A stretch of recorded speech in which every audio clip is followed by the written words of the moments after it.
Alright, it's time to hop in the drama DeLorean again and head back in time to revisit a controversy from the past. Today is all about the time Good Charlotte sold their little pop-punk guyliner souls for access to the Colonel's secret recipe. Hey ladies, how's it going? Dan Frampton here, and today we're gonna disregard scar tissue and reopen some drama wounds. We're not trying to cancel anybody. We're not trying to really make a big deal about anything. All we're doing is making fun of some people that goofed in public. Our tale starts right here with the guitar player for Good Charlotte. His name is Billy Martin. And in 2012, now remember that year is going to be significant, 2012. In 2012, he was awarded PETA's Vegetarian of the Year. What a prestigious honor. Vegetarian of the Year, that's a very public award from PETA, the group that everybody associates with animal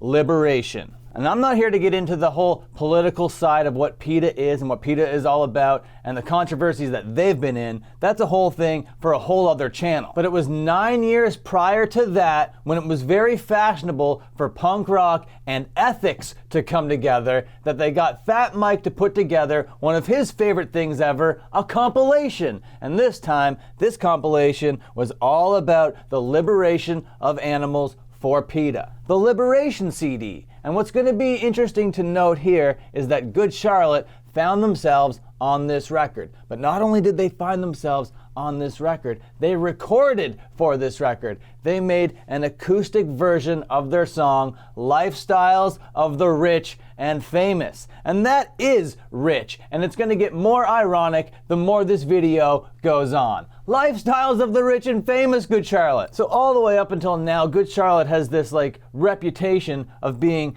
punk rock people, but in the mainstream. They have punk rock ethics and they have values, okay? That's what people think about these guys. And also, they're very business savvy. They're gonna start their own clothing label. They're gonna do all their own stuff. That's very DIY. So they're still maintaining a little bit of cred here and there, even though most people in the scene hated Good Charlotte at the time. But the fact that Fat Mike included them in this compilation really lumped them in with that whole scene at the time. So they had one hand in the mainstream and also one hand cupping the balls of the underground, you know? So 2 years after the Liberation CD, PETA does this whole 25th anniversary gala type thing, and now we're noticing other members of the band being involved with PETA. It's not just that Vegetarian of the Year guy, Billy Martin, even though that award has yet to be bestowed on him at this point. So we got Benji Madden rocking up with his little Misfit shirt on, seemingly in solidarity and support for the message of PETA. And there's also this website, Kentucky Fried Cruelty, where they have a list of all these famous people, all these artists that have been outspoken in public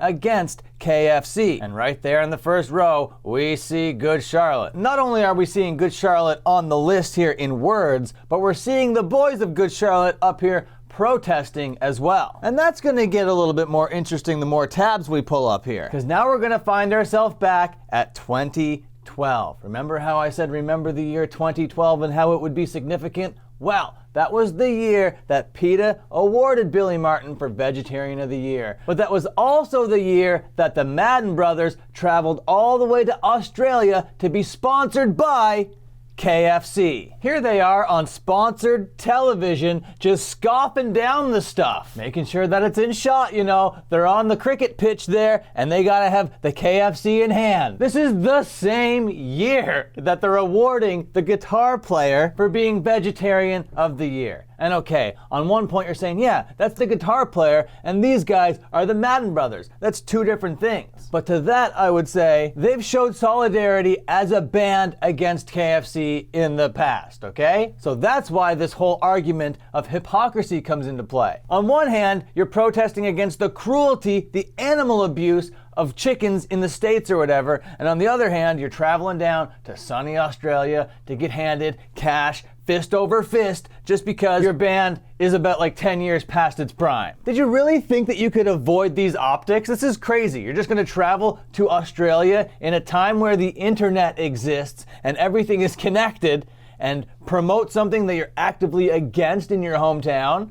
Absolutely crazy. But it doesn't even end there. No, of course it doesn't. They didn't just go on and have a little interview while eating the stuff. They filmed a whole commercial. And they did that like cute thing where they're gonna work in the restaurant for a day. So let's just give this a peek. Stock these fries over here and make sure the chicken's as fresh as can be.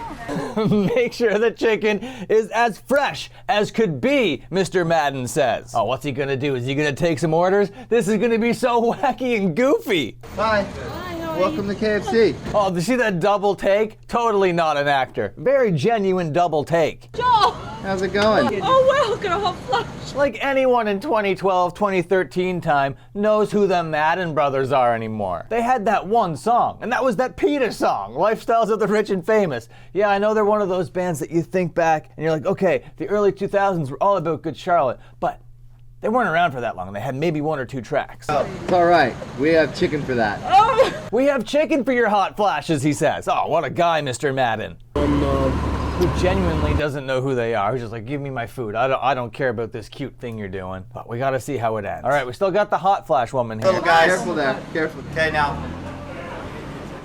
Oh, he's very pleased with himself. He's a little smile. Oh, he's very happy with what he had just done. The Maddens worked the drive-thru. Good times. Holy shit. That's egregious. There's no escaping the fact that that is the definition of hypocrisy. But is it really the end of the world? And should it be the end of these guys' career? Of course not. If it were up to me, I think everybody should troll PETA. PETA kind of sucks. So if you could get like money from them for their CD and then just go around and like promote the thing that you're saying you're actively against, well, I don't know, that's kind of a good troll. But to me, it doesn't look like a troll. It just looks like bad optics. But in the story of Good Charlotte, I know I made light of it. They've had a whole career, you know. They are DIY business boys that made millions of dollars. I don't know what their bank account looks like now. I don't give a shit about that. This whole controversy is only a little blurb on their Wikipedia. But if you guys know YouTube, you can take a little controversy, a little hypocrisy, and stretch it into a full video. And if you like that video, you should literally like, comment, subscribe, and if you're cool as hell, you'll ring that bell. Until my next upload, watch another upload.